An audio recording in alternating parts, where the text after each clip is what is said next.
আজ আপনাদের কলকাতা হাইকোর্ট সমবায় সমিতির যে নির্বাচন আছে আগামী 14ই ডিসেম্বর রবিবার দিন, তার শুনানি ছিল। তো আজকে মহামান্য হাইকোর্ট কী রায় দিল আপনাদের এই শুনানির?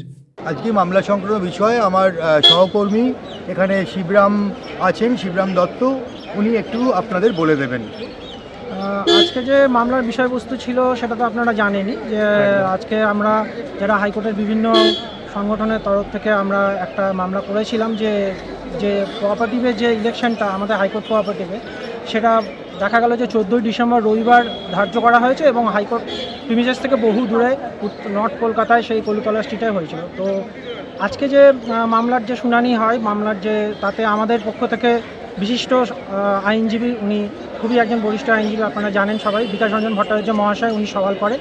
আচ্ছা, তো এই ব্যাপারে দীর্ঘ আলোচনাও হয় যে কেন হঠাৎ, এবং মাননীয় বিচারপতি উনি জানতেও চান যে সরকারি আইনজীবীর কাছে যে কেন হঠাৎ করে এত বছরের হাইকোর্টের ইতিহাসে তো বরাবর হাইকোর্ট প্রিমিসেসের মধ্যেই সবসময় কোঅপারেটিভ ইলেকশন হয়েছে। তো এবারে কি এমন হঠাৎ করে কি সমস্যা হলো যে ভেন্যুটা হঠাৎ করে এত দূরে করতে হলো। তো এ ব্যাপারে সরকারি আইনজীবী একটু সময় চেয়ে নিয়েছে এবং যার ফলে ওনার অনুরোধ মতো মাননীয় বিচারপতি আবার আগামীকাল 3টের সময় মামলাটি ফিক্স করেছে।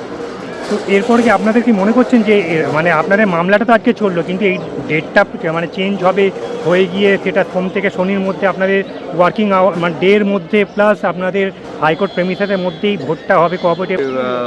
মহামান্য আদালতে আমরা কর্মচারী এবং আমরা আদালতের উপর সম্পূর্ণ আমাদের আস্থা রয়েছে।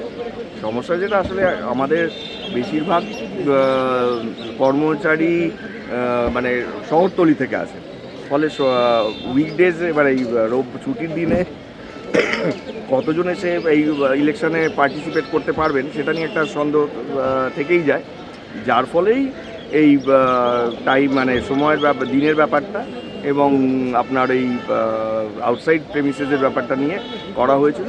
আশা করি দেখা যাক কালকে রায় বেরোলে আমরা কালকে আপনার 3টের সময় রায়দানের পরেতেই আপনারা বুঝতে পারবেন যে করে পুরোপুরি বলতে পারবো যে কোন ইয়েতে।